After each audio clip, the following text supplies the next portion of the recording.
There's a church in the city of Bethlehem. It was built on the spot where Christians believe Jesus was born. It's called the Church of the Nativity.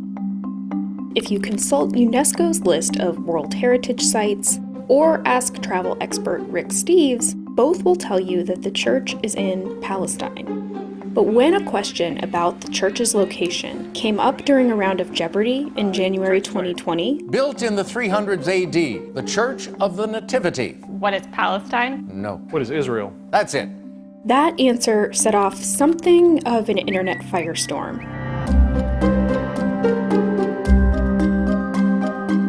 That's because what you call this land, and who controls it, is at the center of a decades-long conflict between Israelis and Palestinians. But more recently, there is also a third group that is becoming more and more influential here and throughout the Middle East: American Evangelical Christians. Strike and strike and strike and strike and strike and strike and strike and strike and strike and strike until you have victory. For every enemy that is aligned against you, let there be that we would strike the ground, for you will give us victory, God. I hear a sound of abundance of rain. I hear a sound of victory. I hear a sound of shouting and singing. I hear a sound of victory. I hear a sound of an abundance of rain. I hear a sound of victory. Oh, shut up! Silly woman, said the reptile with a grin. You knew damn well I was a snake before you took me in. A poem suggesting that immigrants were snakes. This is flirting with fascism in the open, in broad daylight now.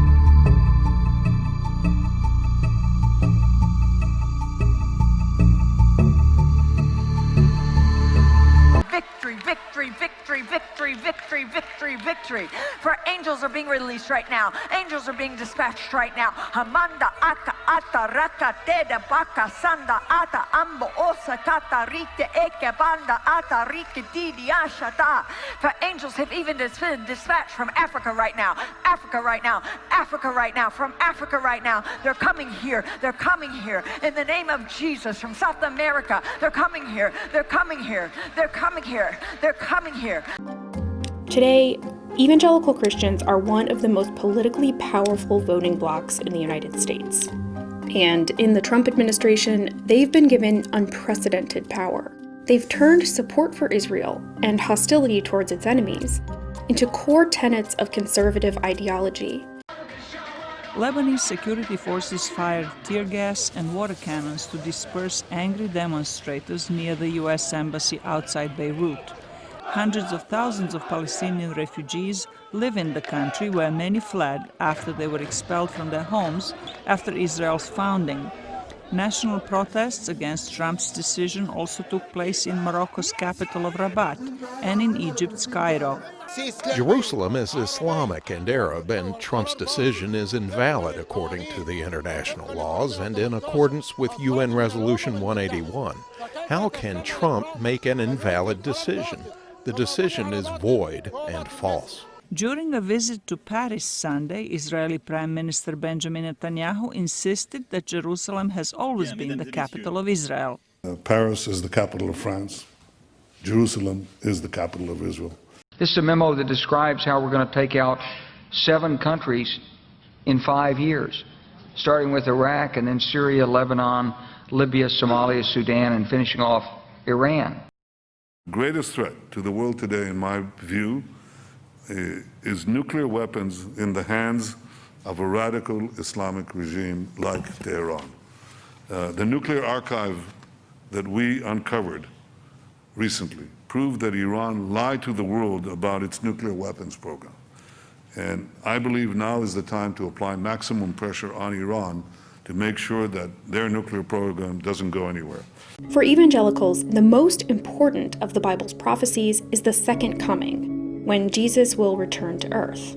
The Bible doesn't say when this will happen, but it does say where. This is Jerusalem. World history as we know it is going to end right here. I want to make it clear that I did not ask President Macron to leave the deal. I think that economic realities are going to decide this matter. the campaign to convince the American people to support the war in Iraq, which was quite effective, and when you consider it was built on a house of lies, it was quite effective. Iran is not this kind of threat that we're saying she is.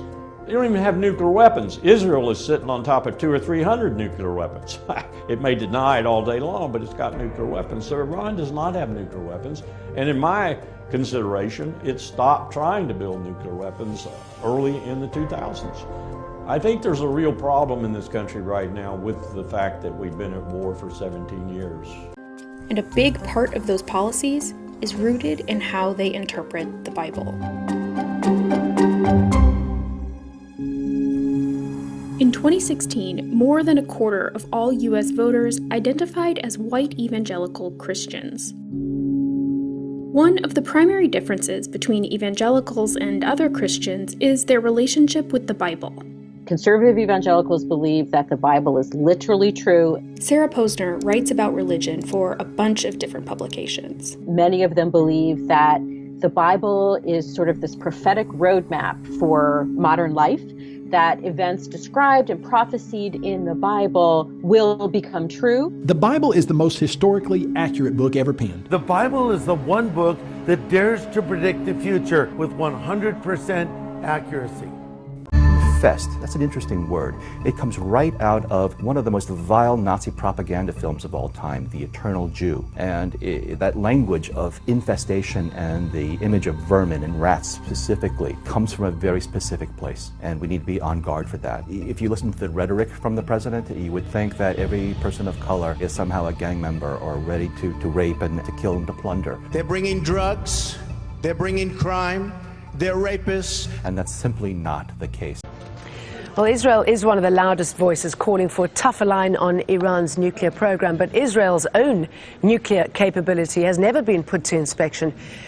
Even so, this is what is known. Israel has 2 nuclear research centers at Dimona and Sarek. Latest estimates suggest Israel's produced at least 118 warheads with weapons-grade plutonium.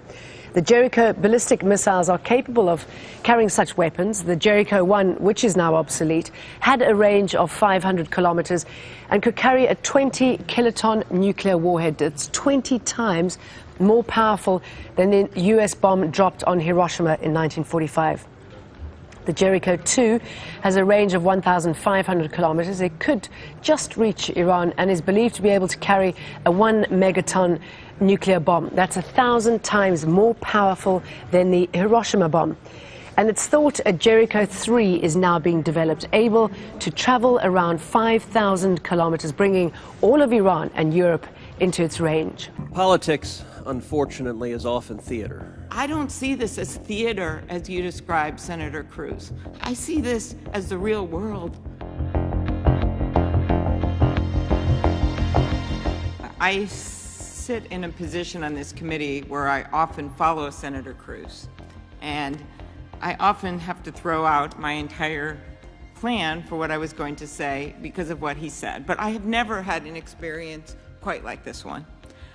I could choose to start by taking on his interpretation of history because of the fact that the only other time that we have had a justice die this close to an election was when Abraham Lincoln, a wise, wise leader, was president. What did he do? He waited until after the election. Hey Netanyahu, we don't have the shame of invading. You are an invader. You are occupying those lands as an invader. At the same time, you are a terrorist.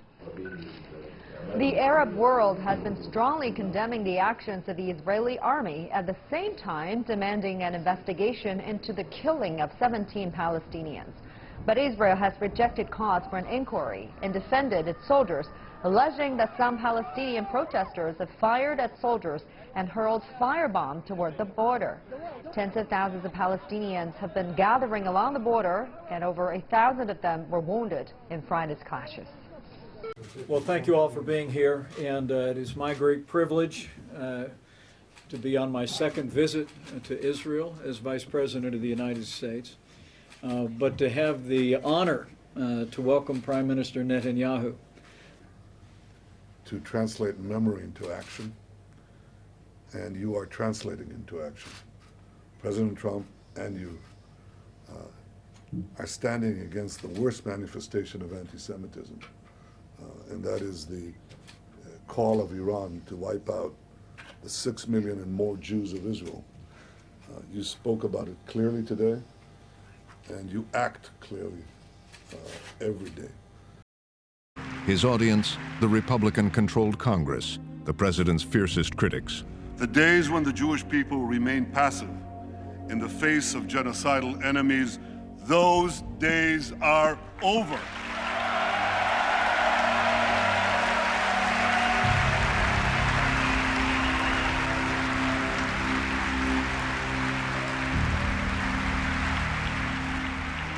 We must always remember the greatest danger facing our world is the marriage of militant Islam with nuclear weapons.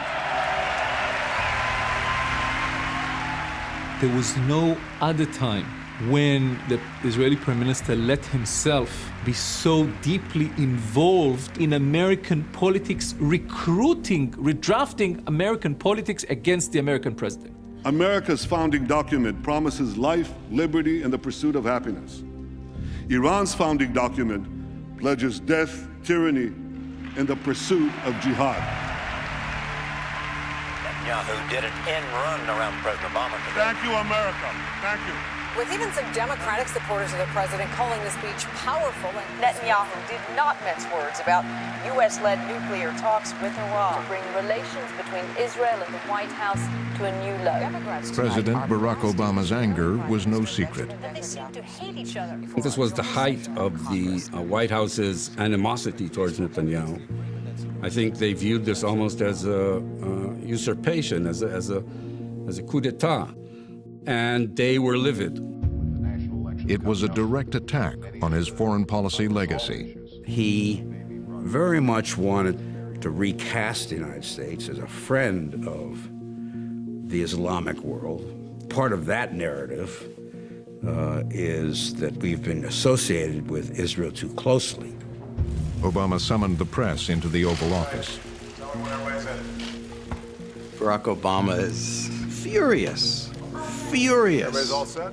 It's a humiliation for him. It's a humiliation in the midst of a very delicate negotiation with Iran. And the alternative that the Prime Minister offers is no deal, in which case Iran will immediately begin once again pursuing its nuclear program.